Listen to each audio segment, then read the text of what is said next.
I love you 3000. Halo Sobat Avenger, gimana kabarnya kalian semua? Semoga terus diberikan kesehatan dan diberikan rezeki pulsa yang melimpah untuk stay tune terus di channel ini. Hari ini kita akan membahas alur film yang sudah banyak yang merequest. Karena durasinya sangat panjang, siapkan bantal dan jauhkan pikiran kalian dari alam nyata.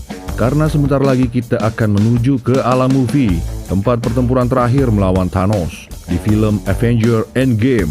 Tanpa berlama-lama, here we go.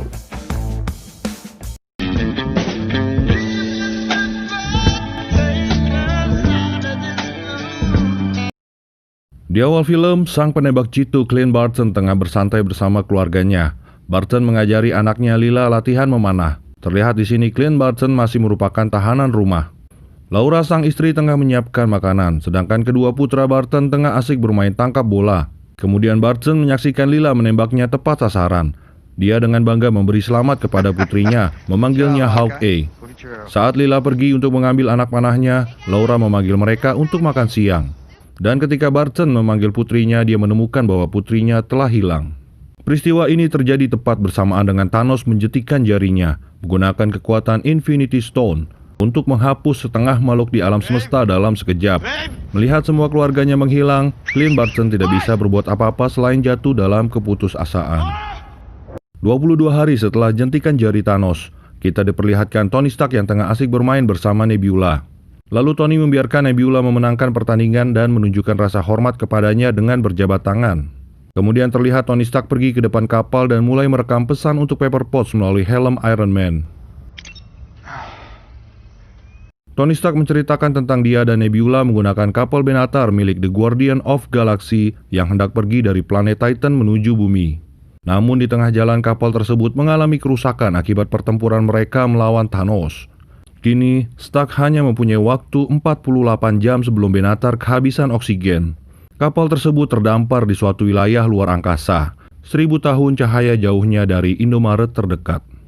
Setelah menyelesaikan rekaman, Stark mulai mengenakan jaketnya dan tertidur, lalu dibantu Nebula menempatkannya di kursi kokpit Benatar.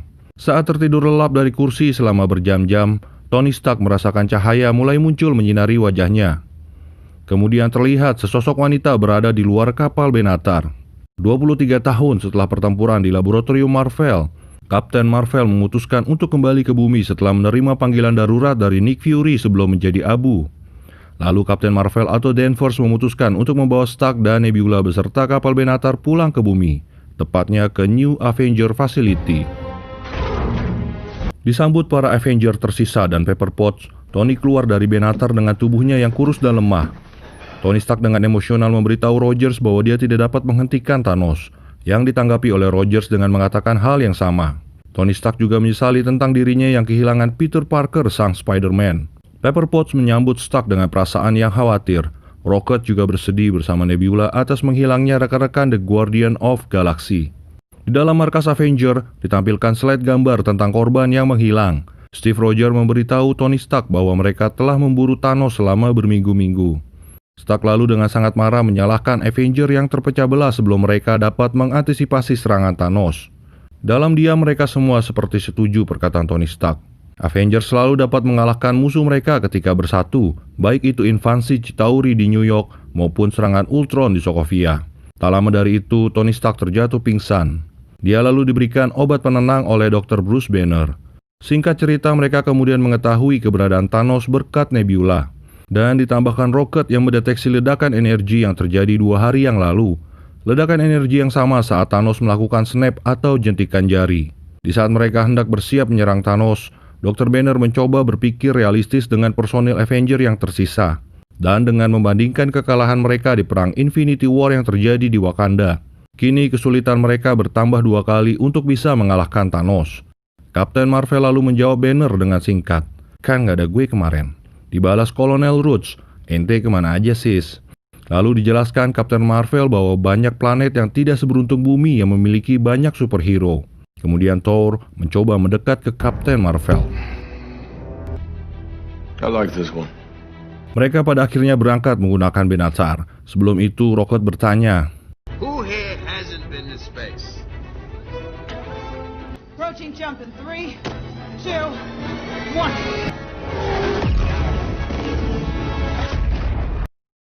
Setelah tiba, Kapten Marvel melakukan pengintaian terlebih dahulu. Tak lama, Danvers mengabarkan bahwa tidak ada satelit, pesawat, bahkan pasukan penjagaan di dalam planet tersebut. Tampak terlihat di dalam planet yang disebut The Garden, Thanos benar-benar pensiun sebagai panglima perang. Di saat Thanos asik menyiapkan makanan, terlihat luka fisik di setengah badan Thanos akibat jentikan jari yang kedua kalinya. Kemudian Thanos dikejutkan serangan yang datang dari Avengers. Serangan cepat terarah Avengers berhasil memutuskan lengan Thanos yang terdapat Infinity Gauntlet. Namun mereka menemukan fakta yang mengejutkan. Tidak ada satupun Infinity Stone di sarung tangan tersebut. Thanos kemudian mengungkapkan bahwa jentikan jari yang kedua kalinya adalah untuk menghancurkan semua Infinity Stone menjadi atom. Tujuan Thanos hanyalah untuk mencegah setiap peluang membatalkan tindakannya. Ungkapan Thanos ini didukung pendapat dari Nebula yang mengatakan bahwa ayahnya sudah melakukan semua kejahatan, namun kebohongan bukanlah salah satunya. Thor dengan spontan lalu memenggal kepala Thanos. Mereka lalu menyadari kenyataan bahwa tidak ada yang bisa mereka lakukan untuk mengembalikan yang telah menghilang. Setelah 5 tahun pasca Snap di tahun 2023, kita diajak ke sebuah ruangan bimbingan konseling pasca mengalami trauma. Di sana Captain America meniru profesi Sam Wilson di film Captain America Winter Soldier untuk memberikan support dan motivasi kepada orang-orang. Di saat bersamaan di gudang penjualan barang loak di San Francisco, seekor tikus yang berlari melintasi dashboard mobil. Secara tidak sengaja mengaktifkan panel kendali mesin Quantum Tunnel dan menyelamatkan Scott Lang atau Ant-Man yang terdampar di alam kuantum. Dr. Henry Jonathan Hank Pym beserta istrinya ternyata juga ikut menjadi korban snap Thanos dan meninggalkan Scott Lang terjebak ke dalam alam kuantum selama 5 tahun lamanya. Dalam keadaan bingung, Scott Lang menemukan fakta mengejutkan tentang dunia. Kemudian dia menemukan banyaknya monumen yang berdiri tepat di dekat jembatan Golden Gate. Monumen yang mencantumkan nama-nama mereka yang hilang akibat Snap. Dengan cemas, Scott Lang mencari nama putrinya di sana. Namun yang terjadi dia malah menemukan namanya tercantum di sana. Sesampainya di rumah, dia terkejut ketika dia disambut oleh putrinya Casey yang sekarang sudah remaja. Dan keduanya bersatu kembali dalam sebuah reuni dan pelukan yang penuh air mata dan penuh kegembiraan. Di markas Avenger, Natasha atau Black Widow tengah memimpin anggota Avenger yang tersisa melalui komunikasi virtual. Sebagai bentuk upaya mereformasi dunia kembali normal setelah Snap, dan kali ini mereka beroperasi dalam skala yang lebih besar. Berkat bantuan dari Captain Marvel, Rocket, dan Nebula yang berdinas di luar angkasa, sementara Okoye dan James Rhodes tetap bertugas di bumi. Sebelum pertemuan berakhir, Natasha memberitahukan kepada mereka bahwa saluran komunikasi akan terus aktif jika ada masalah. Tersisa James Rhodes memberitahukan Natasha mengenai indikasi kemungkinan Clint Barton yang sekarang sedang melakukan pembunuhan secara brutal terhadap semua mafia dan gangster yang ada di bumi. Sebuah tindakan main hakim sendiri. Natasha adalah sahabat baik satu-satunya Clint Barton di Avenger.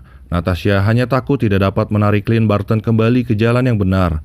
Dia hanya menugaskan War Machine untuk mengawasinya dari jauh.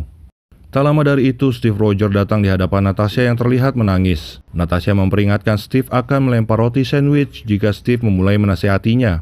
Natasha mengatakan kepada Steve bahwa dulu dia tidak memiliki apa-apa dalam hidupnya sampai dia menjadi bagian dari Avenger. Yang dianggap oleh Natasha adalah keluarga dalam hidupnya. Tak lama obrolan mereka diganggu oleh Scott Lang yang berusaha untuk masuk ke dalam markas Avenger. Scott Lang sangat kebingungan harus menceritakan dari mana. Namun digarisbawahi Scott Lang bahwa dia sudah terjebak 5 tahun di alam kuantum. Namun menurutnya dia hanya terjebak selama 5 jam di sana. Dengan pengetahuan ini dan setelah berbagi ceritanya, Scott Lang mendapatkan ide untuk menggunakan Quantum Realm untuk melakukan perjalanan ke masa lalu dan membatalkan efek Snap Thanos. Di suatu kawasan rumah di tepi danau, Tony Stark mulai merasakan kedamaian dalam 5 tahun terakhir kehidupannya. Tony Stark tampak asik bermain dengan putri sulungnya bernama Morgan Howard Stark, nama yang diambil dari paman Pepper Potts yang esentrik. Morgan keluar dari tenda kecil dengan menggunakan helm Mark 49. Helm tersebut merupakan bagian dari baju besi hadiah ulang tahun Tony Stark untuk Potts. Tony Stark lalu bertemu dengan Steve rombongan yang datang tiba-tiba. Di sana Steve Rogers, Natasha, dan Scott Lang mengusulkan ide mereka untuk melakukan perjalanan ke masa lalu dengan tujuan mencari Infinity Stone dan membalikan efek Snap Thanos. Tony Stark tampak tidak setuju dengan mereka, dengan alasan menggunakan energi kuantum akan mengacaukan skala waktu, yang dapat menyebabkan mereka tidak akan pernah kembali ke garis waktu semula. I got my second chance right here, Cap. Tak menyerah sampai di situ, Steve Rogers lalu bertemu dengan Dr. Bruce Banner yang tampaknya sekarang sudah dapat menyatukan dirinya dengan Hulk. Dia sudah tidak menganggap Hulk adalah bagian dari penyakitnya. Incredible Hulk sendiri sekarang cukup populer di kalangan anak-anak kecil. Say green. Did you get that? Thank you very much. Hulk out! Dan pada akhirnya Hulk berusaha mencoba membantu mereka untuk menciptakan mesin waktu. Di malam harinya Tony Stark mengenang Spider-Man melalui foto yang terpajang. Peter Parker boleh dibilang sudah dianggap anaknya sendiri. Tony Stark teringat dia tidak berhasil menyelamatkannya. Tony Stark memutuskan untuk menguji salah satu The Theoretical Model yang akan bekerja dengan terowongan kuantum Scott Lang. Sungguh terkejut Tony, percobaan yang gak pakai niat tersebut ternyata berhasil. Why you up? Because I got some important shit going on here. What do you think? Tony Stark kemudian menyuruh Morgan untuk tidur. Tony Stark memberitahukan Morgan bahwa dia sangat mencintainya. Kemudian dibalas Morgan. I love you 3,000. Not that it's a competition, but she loves me 3,000. Tony Stark lalu memberitahukan tentang penemuan mesin waktunya kepada Potts. Seperti terlihat di film-film sebelumnya, setiap kali Iron Man memulai pertempuran, selalu akan dicegah oleh Pepper Potts dengan perasaan khawatir yang berlebih. Namun kali ini, Pepper Potts mendukung keputusan Tony. Di esok harinya di markas Avenger, Ant-Man membantu menyempurnakan mesin waktu Hulk dengan menjadi kelinci percobaan. Dr. Banner sendiri tampaknya sangat tidak yakin apakah mesin itu akan berjalan dengan baik. We're good.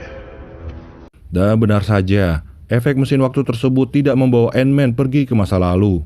Efek tersebut malah membuat tubuh Ant-Man menjadi remaja, kemudian menjadi sesosok kakek-kakek, dan terakhir menjadi bayi. Somebody peed my pants.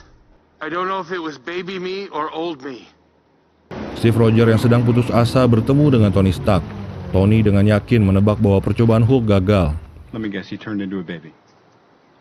Dia lalu bersiap bergabung kembali ke Avenger bersama penemuannya yaitu GPS ruang dan waktu. Kemudian mengembalikan perisai Captain America kepada Steve.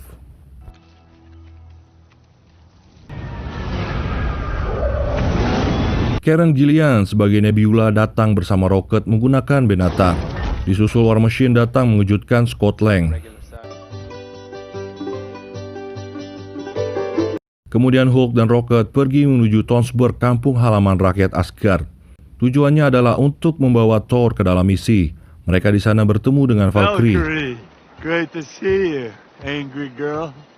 Dan di dalam rumah Thor, mereka juga bertemu dengan Mick dan Hulk, teman seperjuangan Thor di film Thor Ragnarok.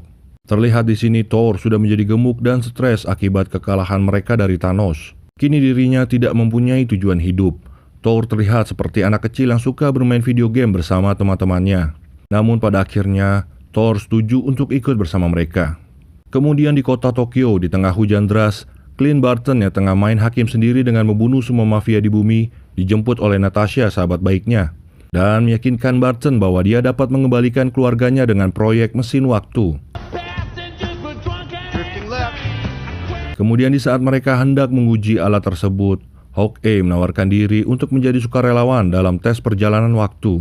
Lalu dijelaskan Dr. Banner bahwa dikarenakan prinsip dasar masa lalu jika mereka rubah, tidak membuat masa depan ikut juga berubah. Rencana ini hanya untuk mengambil Infinity Stone dan langsung mengembalikan ke tempat semula setelah dipakai. Setelah itu, Clint Barton memulai perjalanan ke masa lalu dengan menggunakan Quantum Tunnel. Hawkeye berhasil terdampar di waktu sebelum snap Thanos. Hawkeye mendengar suara keluarganya di dalam rumah. Di saat dia bergegas untuk melihat mereka, Hawkeye dikembalikan lagi ke masa depan. Percobaan tersebut berhasil 100%. Steve Rogers lalu memimpin rapat untuk merencanakan perjalanan mengambil Infinity Stone di masa lalu. Mereka semua lalu mencatat dan mereka mulai mencari tahu kemana mereka harus mencari keenam batu tersebut. Dengan keterbatasan partikel PIM, mereka mencoba mengefisiensikan perjalanan mereka. Thor, what do you know? Is he asleep? No. I'm pretty sure he's dead. Dimulai dari Thor, satu-satunya orang yang mengetahui posisi batu realita. Dia menceritakan tentang kronologis batu tersebut. Singkat cerita, dengan bantuan Natasha yang memang ahli dalam strategi, mereka menemukan dan mengelompokkan bahwa mereka cukup berkunjung ke 3 lokasi yang berbeda. dan terbagi dalam 3 tim untuk menjalankan misi mengambil 6 Infinity Stone. Mereka lalu melangkah bersama ke mesin waktu dengan satu kesempatan untuk memulihkan dunia ini. Misi mereka diawali dengan doa bersama yang dipimpin oleh Captain America. Whatever it takes. Dan terlihat di sini seperti kode yang kita ketahui tentang nasib Natasha. See you in a minute. Mesin kuantum menyala dan mereka menuju tujuan misi mereka masing-masing.